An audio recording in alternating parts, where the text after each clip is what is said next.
Muy buen día. Pues bienvenidos al episodio 2 de nuestro webinar de Cloud Info.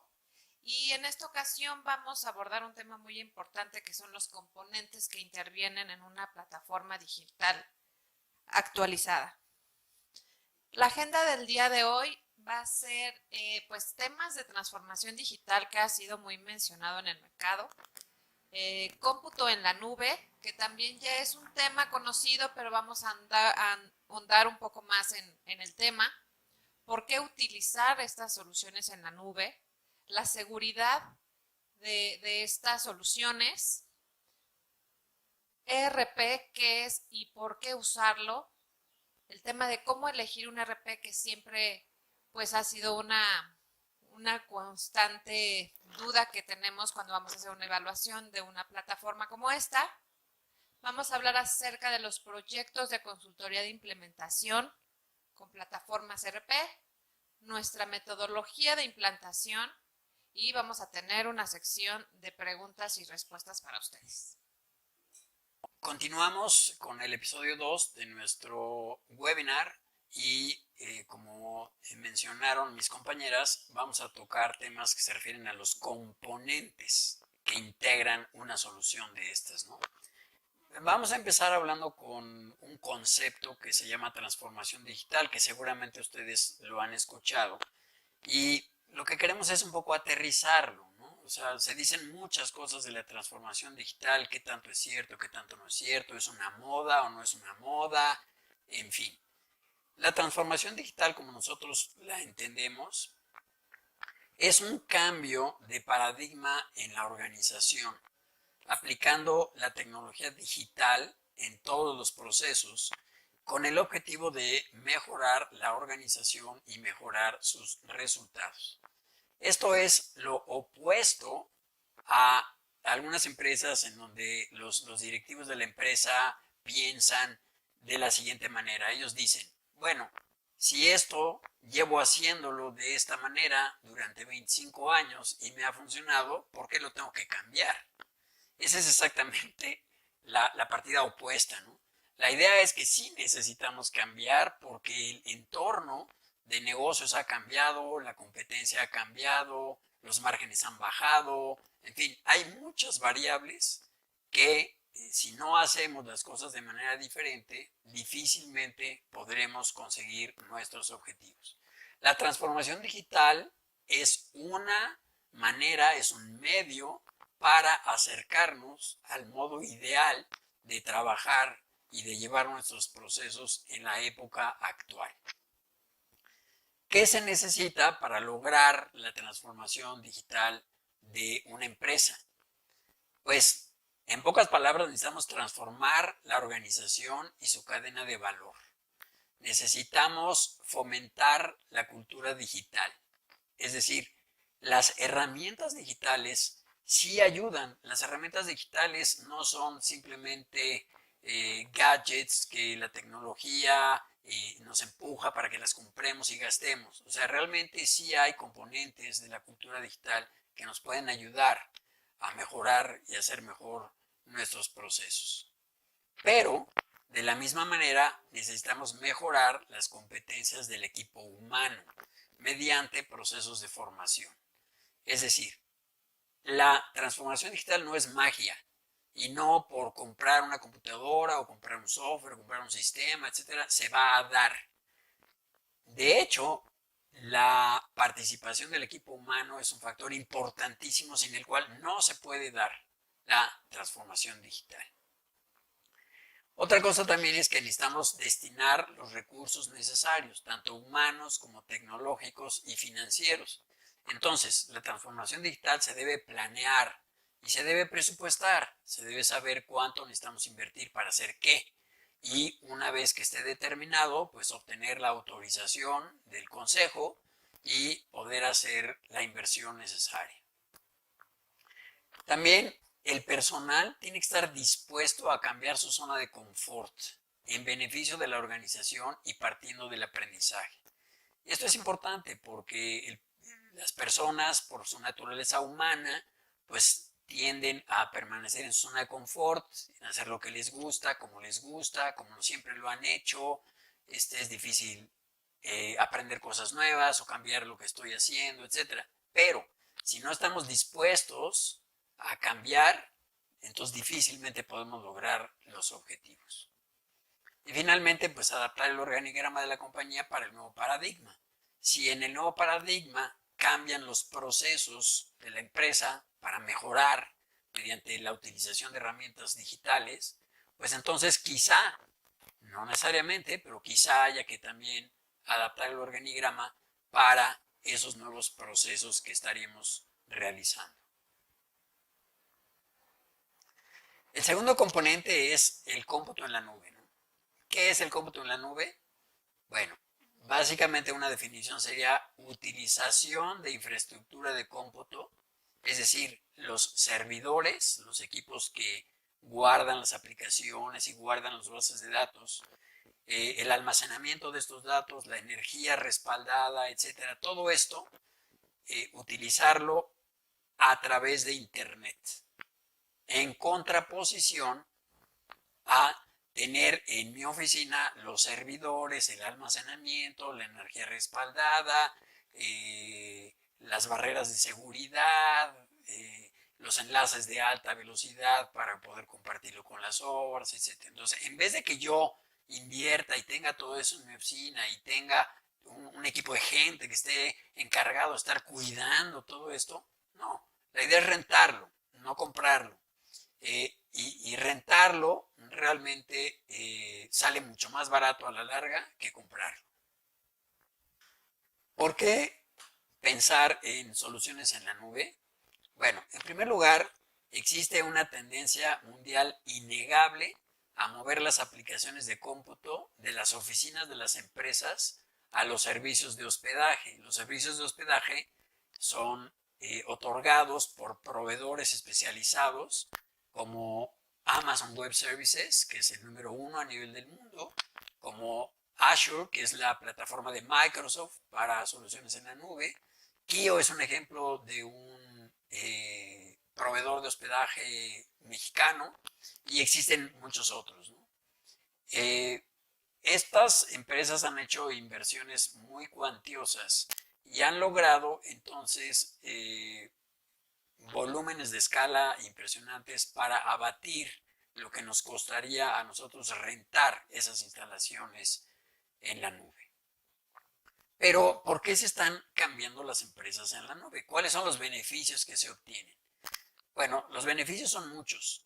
En primer lugar, accesibilidad. Es decir, yo puedo tener acceso a mis soluciones desde cualquier lugar. No tengo que estar en mi oficina. Ni tampoco tengo que hacer que mi oficina tenga un super enlace de internet y lo pueda yo acceder desde muchos lugares. No, ellos ya se encargaron de eso y entonces yo puedo acceder desde cualquier lugar.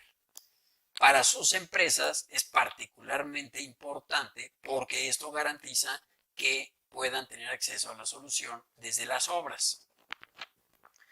Y bueno, algunas gentes me preguntan, oye, pero ¿y si no tengo internet? Bueno, si no tenemos internet no podemos tener acceso a las soluciones en la nube, eso es un hecho.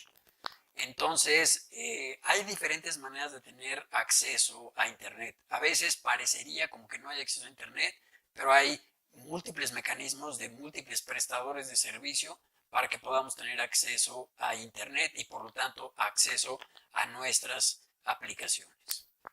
El segundo tema es la elasticidad. ¿Qué pasa?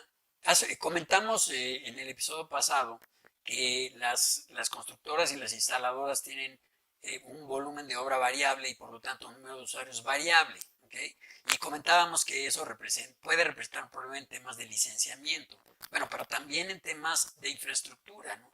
Porque si yo quiero tener los servidores en mi oficina, entonces, ¿qué hago? Compro servidores grandes para poder soportar los picos de obra y entonces, ¿qué pasa cuando tengo poca obra? Pues que los servidores están desperdiciados, ¿no? En la nube, los proveedores pueden fácilmente, de un día para otro, cambiar la configuración de mi servidor y poner un servidor más grande o más pequeño para poder apoyarme en esos volúmenes de obra variables, ¿no? Un ejemplo muy típico de esto es las empresas que hacen comercialización de productos. Cuando viene el Buen Fin, pues obviamente en el fin de semana del Buen Fin venden por internet una cantidad impresionante de cosas que no venden en otras temporadas del año, ¿no? Entonces, lo que hacen esas empresas es que antes del Buen Fin contratan crecimientos de los servidores y una vez que pasa el Buen Fin regresan al tamaño de los servidores anteriores y no pasa nada y se ahorra uno mucho dinero. El tercer tema es la seguridad. Este tema, créanme, es más seguro tener mi información en la nube que tenerla en mis oficinas, pero hay una lámina más adelante que habla de esto y entonces ahí lo vamos a profundizar, ¿no? El costo, lo mismo. Es más barato tener mis aplicaciones en la nube que hacer toda la inversión en infraestructura, porque además de la inversión en infraestructura, pues voy a gastar en energía eléctrica, en clima, etcétera, y en personal que tenga yo dedicado a estar cuidando los servidores. Ese personal de tecnología de la información puede hacer labores mucho más productivas, apoyando a los usuarios y a la organización a aprovechar al máximo las soluciones que estarse preocupando por estar cuidando los servidores y haciendo respaldos y ese tipo de cosas que en la nube se pueden automatizar. Lo siguiente y también importante es disponibilidad garantizada. Los proveedores de soluciones en la nube tienen esquemas de redundancia, de manera que mi información no solo está en un solo servidor, sino que está respaldada y tienen esquemas de redundancia en donde si por la razón que fuera, que es poco frecuente, llegara a fallar un servidor, pues automáticamente y sin que yo me dé cuenta, me pasan a otro servidor y no pasa nada, ¿no? Esto se hace a través precisamente de esquemas de redundancia. Si una empresa quisiera contar con estos esquemas de redundancia en instalaciones propias, pues entonces tendría que duplicar o triplicar la inversión que hizo en servidores para poder contar con esta redundancia, pues cosa que no es factible normalmente. En el tema de seguridad, quizá este tema de seguridad es lo que ha detenido a algunas empresas a tomar la decisión de cambiarse a la nube, ¿no? Y el argumento es, la información está más segura en mi oficina que en la nube. Bueno, esto no es cierto. Esto es lo que la gente se imagina, quizá pues, naturalmente, cuando no tiene la información correcta o suficiente, ¿no?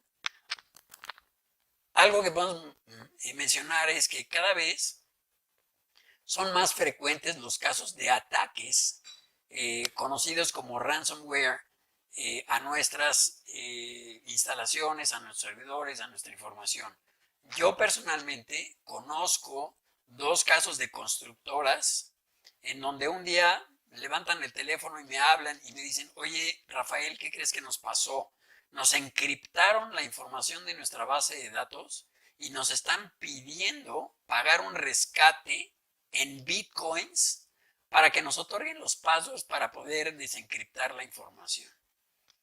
Y la verdad es que esto pues no nos imaginábamos que puede pasar, pero sucede. O sea, que hay gente mala, hay delincuentes que están buscando cómo aprovecharse de debilidades o situaciones que encuentran y se la pasan el día entero buscando servidores vulnerables hasta que encuentran uno, lo atacan, hacen la encripción de los datos y ya no se puede trabajar a menos de que se les pague la recompensa, ¿no? Cosa que de ninguna manera recomiendo que se haga. En los 2 casos que yo conozco no se pagó la recompensa, pero sí tuvo, pues digamos, la empresa tuvo afectaciones importantes porque no podía utilizar su información. Entonces, las constructoras no están en posesión de hacer inversiones en seguridad informática similares a las que tiene, por ejemplo, Amazon Web Services, ¿no? ¿Por qué? Pues por las economías de escala que tienen ellos y por la preocupación que tienen ellos. Estos proveedores de servicios están certificados, entonces tienen diferentes grados de certificación de seguridad y estos certificados están otorgados por agencias como por ejemplo la Defensa de los Estados Unidos, ¿no? Y otros organismos de seguridad internacionales que hacen revisiones y que validan y efectivamente otorgan este tipo de certificaciones.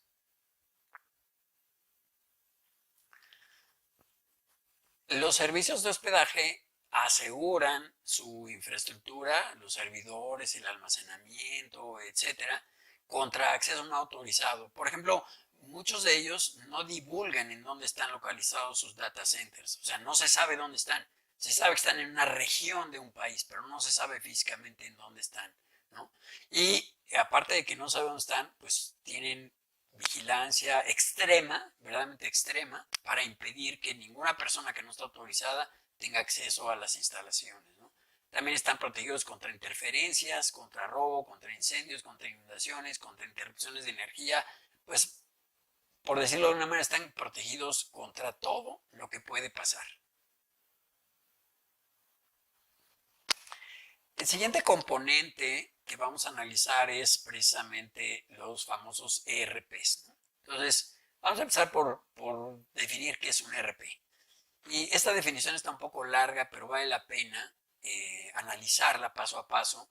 Esta definición la tomamos de una publicación que hizo en la revista que está anotada al pie de la lámina, cuando hizo un artículo dedicado a buscar los mejores ERPs en el año 2017. Pero la definición sigue siendo muy válida, ¿no?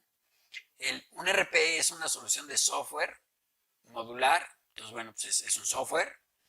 Modular quiere decir que tiene módulos y que la empresa puede escoger cuáles son los módulos que necesita para operar de acuerdo a su tamaño, de acuerdo a su giro, de acuerdo a sus áreas de negocio, etc. Normalmente el ERP o todos los ERPs incorporan el área financiera. Por ahí es por donde empieza un ERP, por el área financiera de la empresa. Y además incluye módulos adicionales y están subrayadamente señalados, estrechamente integrados para las otras áreas de operación.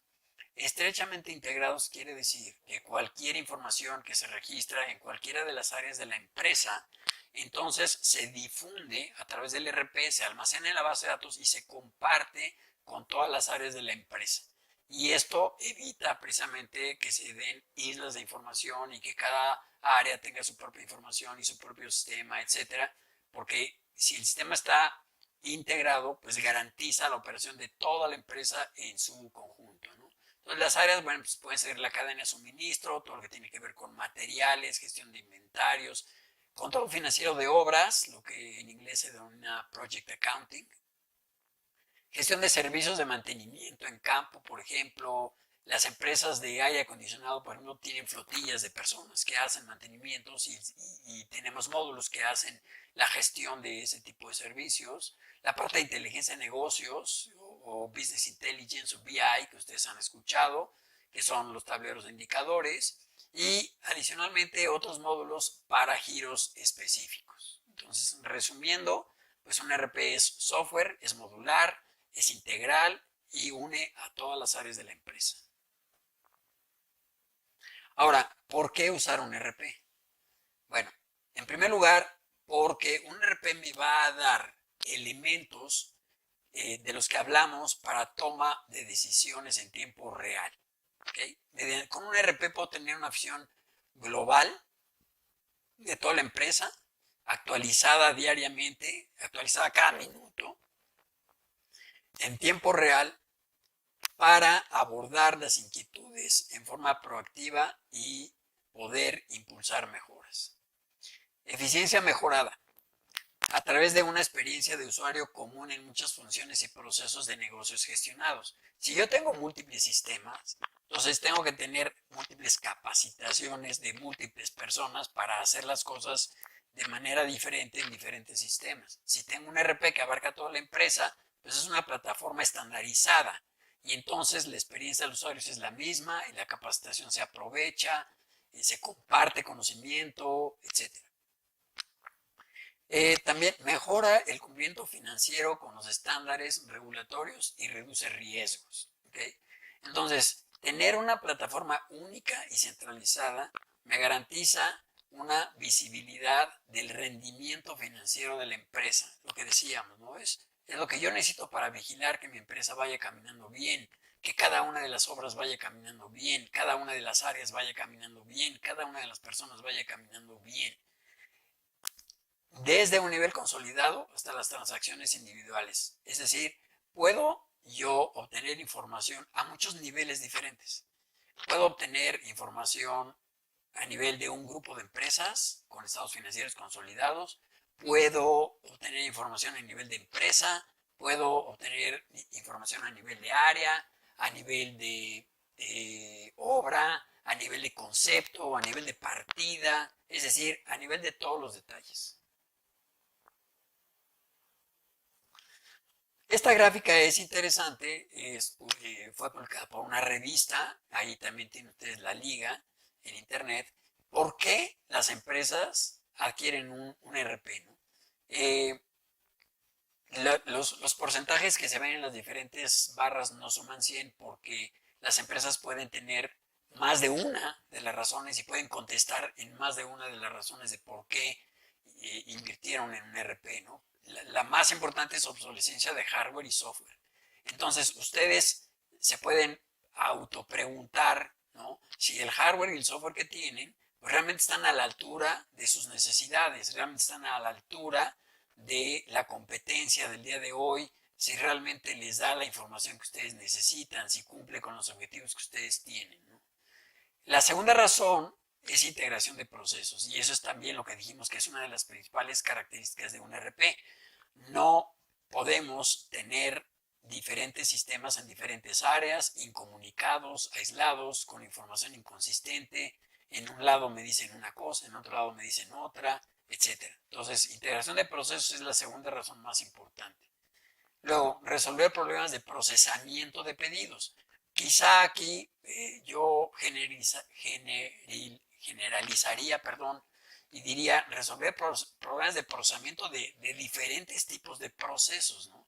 O sea, a lo mejor sí de pedidos para manejar toda mi parte de compras, requisiciones, autorizaciones, órdenes de compra, entregas, etcétera. Pero esto se extiende a todos los procesos de la empresa. Luego, resolver errores y evitar datos duplicados. Eso ya lo habíamos mencionado. Si yo estoy registrando la misma información varias veces, pues estoy sujeto a errores invariablemente, ¿no? Y estoy duplicando y estoy siendo ineficiente, etc. Y luego finalmente reducir inventario excesivo, ¿no? Entonces, las empresas para las cuales el inventario es importante, entonces es una de las razones para adquirir un ERP. En el caso de las constructoras y las instaladoras, obviamente es importante controlar el inventario de materiales y optimizarlo y no tener ni de más ni de menos. Y para eso me ayuda el ERP. Ahora, particularmente en una empresa de instalaciones, ¿cuáles son los temas que debo de tomar en cuenta para elegir cuál ERP es el que me conviene adquirir, ¿no? Entonces, en primer lugar, pues debe integrar las diferentes áreas de una empresa de instalaciones y debe tener funcionalidad específica para el sector. Entonces, integrar las áreas, ya dijimos, es característica de un ERP. Si estamos comprando un ERP, cualquier ERP, vamos a integrar las áreas. Pero si somos una empresa de instalaciones, el ERP tiene que tener funcionalidad específica para mi sector. Es decir, debe entender de obras, debe entender de presupuesto de obra, rentabilidad de obra, debe entender de partidas, de conceptos, debe entender de subcontratistas, debe entender de retenciones, de garantía, en fin, tiene que tener la funcionalidad específica para el sector. En segundo lugar, necesitamos garantizar que sea implementado por empresas certificadas y con experiencia. O sea, el ERP no es magia, no basta con comprarlo, hay que implementarlo. Y para implementarlo necesitamos apoyarnos en una empresa que esté certificada y que tenga experiencia, y que tenga experiencia en mi sector en particular. Luego, el ERP tiene que tener tecnología de punta, no porque sea moda, no porque yo pueda presumir que es tecnología de punta, sino porque la tecnología de punta se traduce en beneficios tangibles para las organizaciones. Entonces es importante que esté en la nube, es importante que sea accesible, es importante que se trabaje a partir de navegadores de internet y una app. La ventaja de trabajarlo, por ejemplo, en mi computadora a través de un navegador de internet es que no tengo que instalar un pedazo del software del ERP en mi computadora y por lo tanto no tengo que darle mantenimiento y estarlo actualizando. A lo mejor suena fácil decir, pues lo actualizo y ya, sí, Pero si tengo 10 usuarios, o 15, o 20, o 25, o 30, o los que sean, pues tendría yo que estar actualizando ese pedazo de software en todas esas máquinas de todas esas personas, ¿no? En cambio, si yo tengo acceso al sistema a través de un navegador de internet, pues no tengo que actualizar nada, no tengo que instalar nada. Mi navegador ya lo tengo, se actualiza solo y eso es lo único que necesito.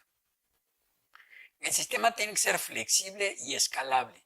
¿Qué sucede si yo decido hacer mi proyecto de RP por etapas? Pues tiene que ser escalable, ¿no? ¿Qué pasa si la empresa crece? Tiene que ser escalable. ¿Qué pasa si abro una nueva unidad de negocio? Tiene que ser flexible y escalable. Tiene que permitirme crecer y tiene que crecer junto conmigo. Luego, algo importante es, si consideramos muy importante, que sea para usuarios ilimitados. Es decir, que el RP su esquema de licenciamiento no sea por usuario. Porque esto limita a las constructoras, o sea, limita las inversiones, causa problemas de flujo, en fin, si, lo que ya dijimos hasta el cansancio, si yo tengo un volumen variable de obra, no tengo por qué pagar por usuarios. O sea, porque entonces tendría que comprar demasiados usuarios y luego desperdiciarlos. Si, si mis licencias son por usuarios ilimitados, entonces no tengo el problema y tengo la confianza de que todo mi personal, y cuando digo todo es todo mi personal puede usar el sistema y todo mi personal puede contribuir a que la empresa se haga más eficiente, más productiva, trabaje, tenga información, etc. El sistema tiene que ser seguro, entonces tiene que contemplar mecanismos de seguridad para preservar mi información. Mi información es mía, es muy valiosa, es la materia prima de mis decisiones, es la materia prima de mi trabajo, de mi organización. Entonces el sistema tiene que tener esquemas de seguridad. Y que cuente con soporte de profesionales expertos en la herramienta. Ahorita vamos a hablar de lo que es un proyecto de implantación, pero cuando un proyecto de implantación se termina, tengo que tener soporte técnico para la utilización del sistema.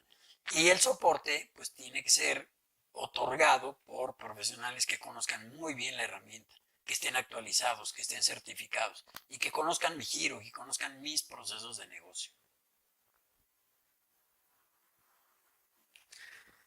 Ahora, hemos escuchado esta frase muchas veces, ¿no? Conozco casos en donde la implantación del RP fue un verdadero fracaso. ¿Los hay? Sí los hay. ¿Cuáles son las razones?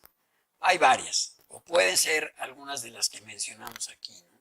En primer lugar, pues una inadecuada elección del RP. Entonces, la selección del RP tiene que ser muy cuidadosa. Porque una vez que tenga yo un RP, pues el objetivo es que lo use muchos años. No lo voy a estar cambiando a cada rato. Tengo que escoger muy bien para que el RP me dure muchos años. Y el RP, pues, como dijimos, tiene que tener la funcionalidad que mi empresa necesita. El segundo tema es inadecuada elección de la empresa de consultoría. Igual, la empresa de consultoría seleccionada, como dijimos, tiene que ser una empresa no nueva, no inexperta, al contrario, tiene que ser una empresa sólida, con muchos años de experiencia, que conozca perfectamente bien el RP, que tenga certificaciones del fabricante, que tenga reconocimientos del fabricante y que conozca mi giro, que tenga experiencia comprobable en empresas del giro de la construcción. Inadecuada definición del alcance del proyecto del RP. Esto también es importante, o sea, cuando se define el alcance, hay que contemplar pues cuáles son las áreas de la empresa que queremos implementar, que queremos involucrar, cuánto tiempo nos va a llevar, cuánto nos va a costar, etcétera. Pero sí tenemos que hacer nos tenemos que detener, analizar correctamente el alcance, porque de lo contrario, a la hora que se hacen los proyectos, hay sorpresas, ¿no? Oye, es que yo pensé que íbamos a hacer esto y resulta que no lo estamos haciendo. Bueno, eso es precisamente porque el alcance no fue correctamente definido. Entonces, pues hay que invertir tiempo en definir el alcance, ponernos de acuerdo, qué es lo que vamos a hacer, cómo lo vamos a hacer, cuándo lo vamos a hacer, etcétera. Resistencia al cambio de parte del equipo de trabajo de la empresa, ¿no? Este también es muy importante. O sea, puede ser que la dirección esté convencida de los beneficios que les va a otorgar el tener un RP, pero no es suficiente que la dirección esté convencida. O sea, si encontramos resistencia al campo y si hay usuarios que no aportan o que entorpecen el proyecto de implementación, pues entonces se pone en riesgo todo el proyecto de toda la empresa por una o dos o algunas personas que no han entendido la necesidad de cambiar, y la necesidad de cambiar no solo la empresa sino uno mismo. No contar con el compromiso de las áreas de la empresa, pues esto es similar a lo anterior, pero a veces detectamos que entre áreas de la empresa hay conflictos y hay pugnas y no hay comunicación, etc. Eso es un factor de riesgo también para un proyecto de un RP. Entonces, la dirección de la empresa tiene que analizar si efectivamente existen esos problemas y se tienen que resolver antes de iniciar un proyecto de RP, porque de lo contrario pueden poner en riesgo al proyecto. No brindar capacitación adecuada y completa al personal. Entonces necesitamos que el personal le pueda dedicar tiempo a la capacitación. O sea, la capacitación es una parte importante, muy importante del proyecto. Necesitamos que durante la capacitación el personal esté libre de estar atendiendo llamadas o que el jefe lo está llamando, se está saliendo o está en el WhatsApp, etc. Entonces sí necesitamos que la capacitación sea adecuada y completa. Y finalmente, esperar resultados sin realizar cambios en las prácticas de la empresa. Entonces, lo vuelvo a decir, el RP no es magia, hay que hacer un esfuerzo para hacer el proyecto de implantación.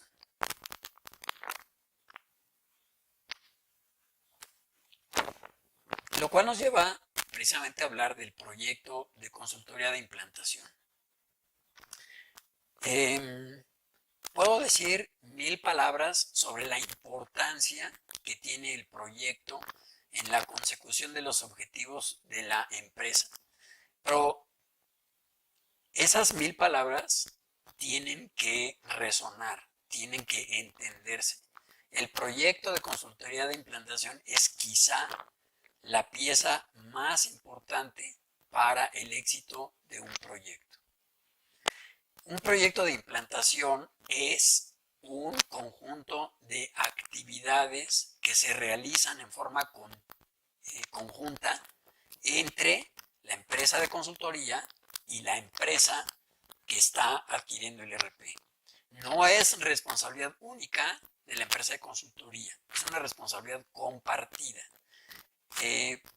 El proyecto tiene un plan, tiene fechas, tiene actividades, tiene responsables. Todo eso se tiene que ejecutar correctamente.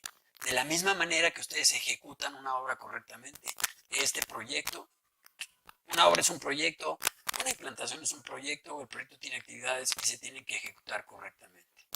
Requiere esfuerzo, requiere disciplina, tiempo, requiere un líder de proyecto por parte de la empresa que tenga conocimiento de los procesos y que tenga la suficiente jerarquía para hacer que todos los usuarios cumplan en tiempo y forma con las responsabilidades que se le asignan. Tiene que tener poder de convocatoria, tiene que lograr que las personas asistan a las juntas, que asistan a los cursos, que pongan atención en los cursos, que preparen la información cuidadosamente y no superficialmente. Todo esto se tiene que hacer en paralelo con el trabajo normal de las personas. O sea, las personas tienen una actividad normal, pero aparte tienen que hacer el proyecto. Entonces, por eso requiere esfuerzo y requiere disciplina. A veces en los proyectos se presentan dificultades, se presentan problemas, igual que en las obras, pero lo importante es tener la visión para identificarlos y solucionarlos oportunamente, tener mucha comunicación entre las dos empresas, tener comunicación con las áreas. Es fácil subestimar un proyecto de consultoría. O sea, la gente le da mucho énfasis a la selección del RP y hablan del RP y del RP. Y es fácil subestimar el proyecto de consultoría. No hay que subestimarlo, es muy importante, requiere todo lo que dije, esfuerzo. Sí, si se subestima el proyecto y no se le da la importancia, entonces estamos agregando una cantidad importante de riesgos para la consecución de los objetivos del proyecto. Es necesario hacer la inversión requerida. Un buen proyecto de consultoría implica muchas horas de trabajo de ambas partes y por lo tanto tiene un costo. Bueno, es importante valorar lo que cuesta el proyecto de consultoría y es importante hacer la inversión que se requiere. Es importante no tratar de escoger a la empresa de consultoría porque es la más barata. Eso a la larga indiscutiblemente va a acarrear problemas. Es importante escoger a la empresa en base a su experiencia comprobable, en base a referencias de clientes, en base a su conocimiento del producto. Y por último, hay que evitar desviaciones de la metodología. ¿A qué me refiero con esto? Bueno, nos hemos encontrado en algún caso, afortunadamente no muchos, pero nos hemos encontrado algún caso de una empresa que dice, ¿sabes qué? En esta empresa nosotros ya implementamos 3 RPs. Así que nosotros ya sabemos cómo se hace y entonces pues vamos a tomar decisiones de cómo hacer ciertas cosas, ¿no? Y bueno, la pregunta es que si ya implementaron 3 RPs y no les funcionaron, pues ¿por qué, no? O sea, ¿cuál es la razón de fondo de por qué no les funcionaron? Entonces, sí, nosotros recomendamos que si la metodología se acepta y se considera como válida, pues entonces que no se hagan desviaciones de la metodología y se siga la metodología para poder asegurar los resultados esperados. Este es un diagrama de nuestra metodología de implantación. La metodología se divide en 5 fases que están señaladas aquí. La primera fase es la fase de planeación, en donde se van a definir los equipos de trabajo, se va a definir el plan, se van a definir las actividades, los responsables, en fin, todas estas definiciones se ponen por escrito y se hace una junta de arranque en donde se convoca a todos los que van a participar en el proyecto y se les explica la metodología, se les explica sus actividades, sus responsabilidades, los calendarios, los tiempos, etc. Obviamente en esta etapa de planeación no la hacemos solos, sino que la hacen los líderes de proyecto, el líder de proyecto de parte nuestra y de parte del cliente, para ponerse de acuerdo en la selección de personas participantes, los calendarios, etc.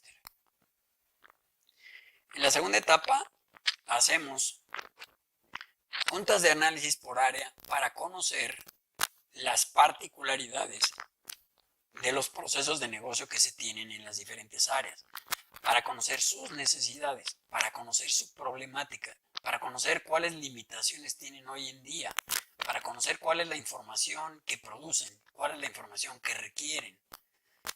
Mediante todas estas juntas de análisis hacemos un levantamiento de información que nos sirve entonces, en primer lugar, para definir los procesos de negocio que vamos a poner en el RP, definir la estructura de los catálogos del sistema, por ejemplo, el catálogo de materiales, el catálogo de proveedores, el catálogo de clientes, el catálogo de bancos, en fin, todos los catálogos que se utilizan en el sistema. Y se hace la preparación de los catálogos en archivos de importación, es decir, les entregamos unas hojas de Excel que les llamamos layouts, que ya tienen columnas predefinidas en un orden predefinido, para que ustedes tomen la información de sus sistemas y se vacíen en esas hojas. Y una vez con esas hojas vamos a subir la información al sistema para no tener que capturarla, ¿no? En la etapa de diseño vamos a hacer la configuración del sistema. Esa configuración la vamos a hacer de acuerdo a los procesos que se definieron derivados de la junta de análisis. Vamos a entregar esos archivos y explicar los archivos, los layouts. Después vamos a hacer la importación de los catálogos en el sistema y vamos a configurar la operación y los accesos. Los accesos se refiere a que todas las personas que van a usar el sistema van a tener un esquema de seguridad en donde vamos a definir junto con ustedes a qué procesos, a qué pantallas, a qué reportes tiene acceso cada una de las personas de la organización.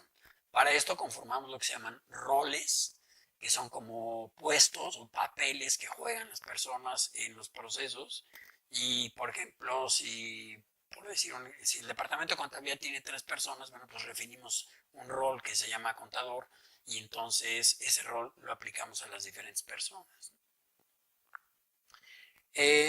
Luego hacemos ya finalmente pruebas de cómo quedó configurado el sistema, cómo están los procesos, cómo quedaron los catálogos, es decir, si la configuración del sistema responde a las necesidades que se detectaron en las juntas de análisis.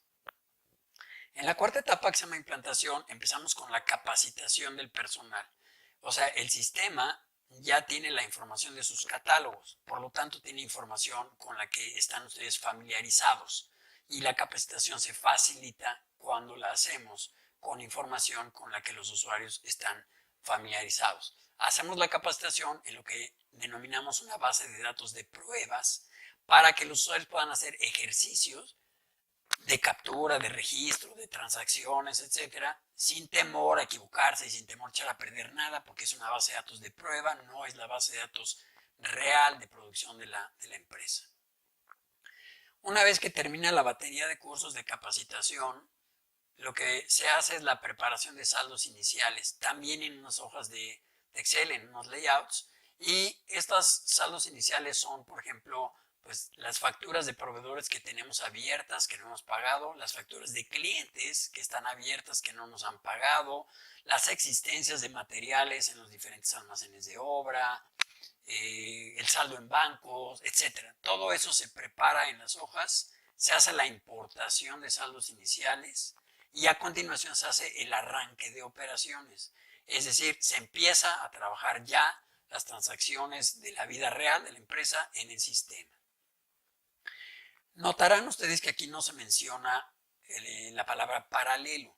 No hacemos paralelos. En los paralelos está totalmente determinado que no funcionan.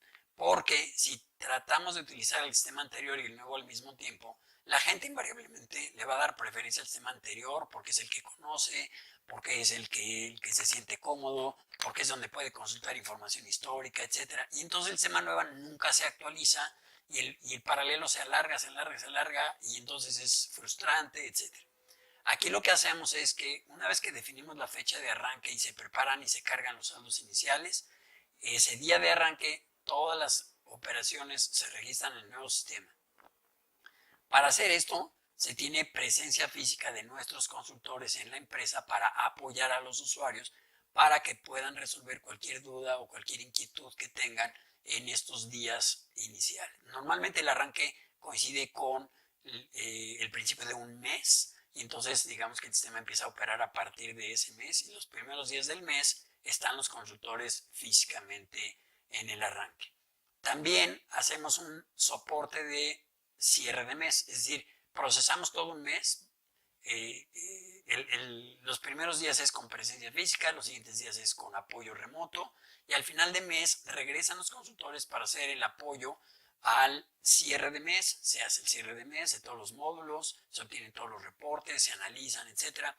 Y si ustedes están de acuerdo, pues entonces se declara por terminado el proyecto de implantación y a partir de ese momento se pasa ya a la etapa de soporte, para lo cual tenemos un portal en internet en donde los usuarios en cualquier momento pueden levantar un ticket y decir, oye, pues tengo una duda, tengo un problema, tengo un mensaje del sistema, etcétera, en el módulo tal, etcétera, y el sistema asigna un número de caso, le manda un mail al usuario, le dice, ya se abrió tu caso, es el número tal, y el mismo sistema asigna en forma automática el consultor que va a resolver el caso de acuerdo al módulo en el que se presentó la ayuda, y el consultor ya se pone en contacto con la persona para resolver el caso. Y ese soporte no tiene fin, ese soporte es siempre, o sea, siempre, para siempre ofrecemos ese soporte para que los clientes siempre tengan un apoyo y siempre puedan estar trabajando de la mano de nosotros. Bien, pues con esto terminamos el material del episodio número 2. Pasamos a la sesión de preguntas y respuestas. De la misma manera, les pedimos que las preguntas que ustedes tengan las pongan en el chat de la herramienta para que a continuación procedamos a contestarlas. Y les damos las gracias nuevamente y les dejamos nuestros datos de contacto por si alguno quiere contactarse y los esperamos para ver el episodio número 3.